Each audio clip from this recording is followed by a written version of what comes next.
존경하는 우원식 국회의장님, 그리고 존경하는 동료 선배 의원 여러분, 서울 중랑구 앞 가운데중 물결랑 국회의원 서영교 대정부 질문에 인사드립니다.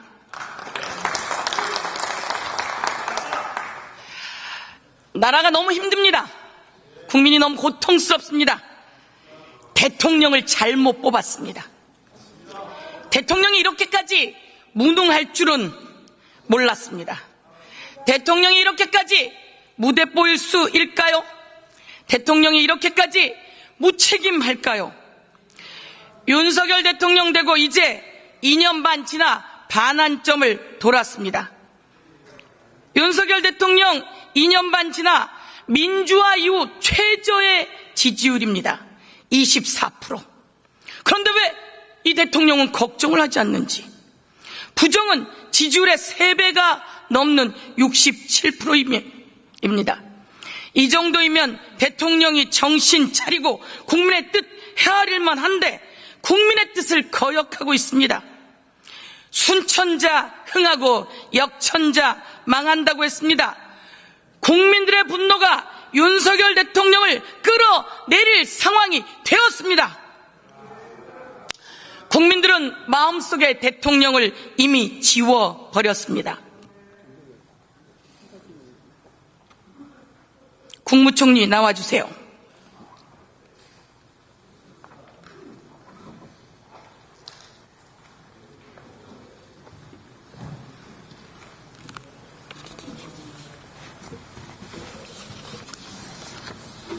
안녕하십니까. 예, 안녕하십니까. 대통령이 생각보다 못하지요? 대통령으로서 훌륭하게 하고 계시다고 생각합니다.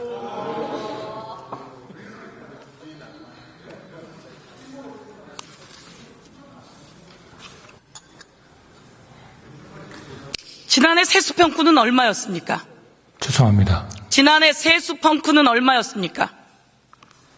지난해는 56조 정도. 56조 세수평가가 났습니다. 경제가 어렵죠?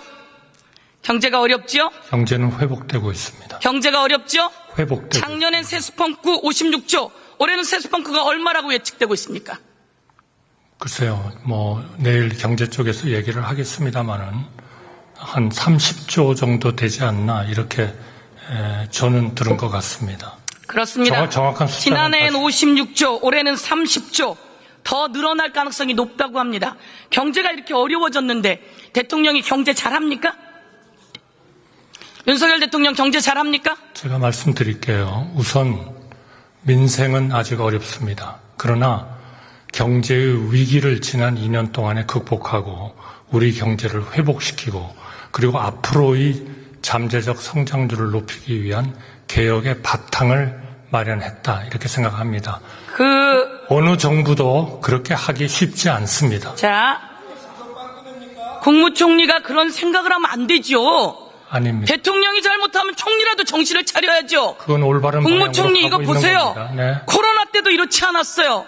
코로나를 거쳐오면서 문재인 정부가 흑자를 냈어요.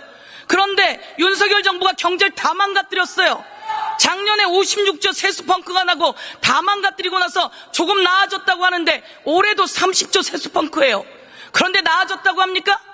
대통령이 정신을 못 차리고 경제를 못 챙기면 총리라도 경제를 챙기고 정신을 차리고 국민 앞에 잘못됐다고 하고 대책을 만들어야 되는 거 아니겠습니까? 대책을 만들었기 때문에 우리가 2%로 인플레가 내려가고 올해 2.5% 성장을 하고 770억 불 경상수지 흑자를 내고 그리고 고용률은 역사상 가장 높은 고용률, 특히 25세부터 29세까지 72.3%의 고용률을 보이고 정신을 있습니다. 아직도 못 차리고 있군요. 아닙니다. 민생은 어렵습니다. 굉장히 민생이 고통스럽다는 걸 모두 다 느끼고 있는데 그 어려운 코로나 때보다도 더 못하다는데 왜 이렇게 엉뚱한 소리를 해야 되죠?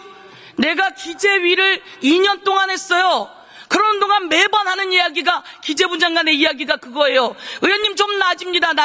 나아지기는 뭐가 나아졌다는 겁니까? 자, 제가 하나 질문할게요. 화면 한번 틀어봐 주세요. 대통령이 경제도 못 살리고 대통령이 잘하는 게 없어요. 김건희 여사 발언 한번 들어봐 주세요.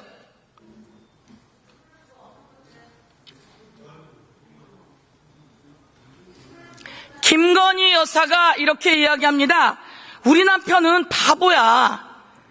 우리 남편은 내가 챙겨주지 않으면 아무것도 못해. 우리 남편은 바보다? 내가 다 챙겨줘야지. 뭐라도 할 수 있는 사람이지. 저 사람 완전 바보다. 한번 보세요. 저 누가 한 말입니까? 제가 한 말입니까? 의원님. 저 말이 왜 이렇게 입에 착착 달라붙는 거예요? 의원님. 저 말이 시중에 모든 사람이 하는 말이에요. 의원님. 우리 남편은 바보다. 내가 다 챙겨줘야지. 뭐라도 할 수 있는 사람이지. 저 사람 완전 바보다. 김건희 여사는 왜 저런 이야기를 하는 겁니까? 의원님, 의원님께서는 남의 가정에서 일어나는 일을 그렇게 열심히 공부하십니까? 아니, 저는 이해하기가 어렵습니다. 이해하기가 어렵습니다. 그리고요.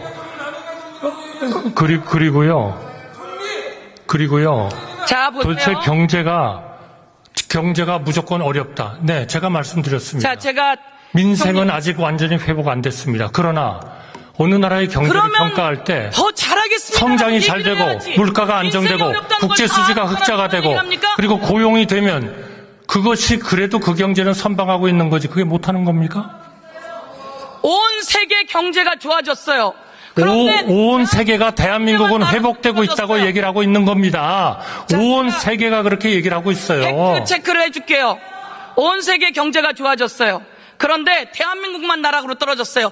다 윤석열 대통령과 총리가 잘 못하는 겁니다. 아닙니다. 제가 질문 그거는 완전히 잘못된 오도된 통계예요. 말씀해 보십시오. 제가 말씀드리겠습니다. 어떤 통계입니까? 국민은 대통령을 뭐라고 이야기합니까? 아니, 어떤 통계입니까? 국민이 대통령을 어떤 통계가 전 세계가 대한민국을 엉터리라고 합니까? 총리, 지난해 전 세계 경제 성장 지수는 2.6까지 가고 있었어요. 올해는 그런데 2.6%잖아요. 우리나라 경제 성장이 몇 가지 찍었습니까? 올해는 2.6%잖아요. 우리나라 경제 성장 몇 아니, 가지 찍었어요? 작년 한 해 가지고 먹고 삽니까? 올해 초반에 이러다가 지금 떨어지고 아니, 작년 한 해 가지고 먹고 살아요? 이 사람이 올해 2.5%죠? 내년에 2.2%죠? 잠깐만요. 아니, 저는 윤석열 대통령 되고 얼마 지났어요? 자, 잠깐만 중단하시죠. 잠깐만 중단하세요. 지금 이 자리는 대정부 질의하는 자리입니다. 의원들이 나오셔서 대정부 질의를 하고 대정부 질의하고 답변자인 국무위원은 나와서 질의에 답변하는 겁니다. 이게 이렇게 되면 좀 얘기 들으세요. 이렇게 되면 서로 질문도 격해지고 답변도 격해져서 답변하는 분이 오히려 질문을 하고 이렇게 되면 이게 대정부 질의가 안 됩니다. 질문자가 질의를 하면 그것을 잘 듣고 답변하시고 그렇게 하시는 게 옳습니다. 네, 주의해 주시기 바랍니다. 자, 그만하세요. 총리가 저한테 질문하는 사람이에요? 그리고 저는 민심을 전하는 사람이에요. 어려워요. 힘들어요. 국민이 의료대란 때문에 죽어가고 있어요. 그런데 총리가 그렇게 답변하면 됩니까? 그리고 저에게 질문을 합니까? 총리 그러시면 안 되죠. 이런 날만큼은 총리가 듣고 그 민심을 해결할 대책을 세워야죠. 근데 총리는 무슨 생각을 하고 나오신 거예요? 그러시면 안 됩니다.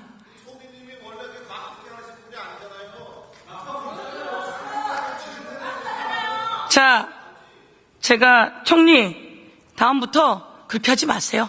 들어가세요. 아니, 진리를 들어가세요. 말씀해 주세요. 진실을.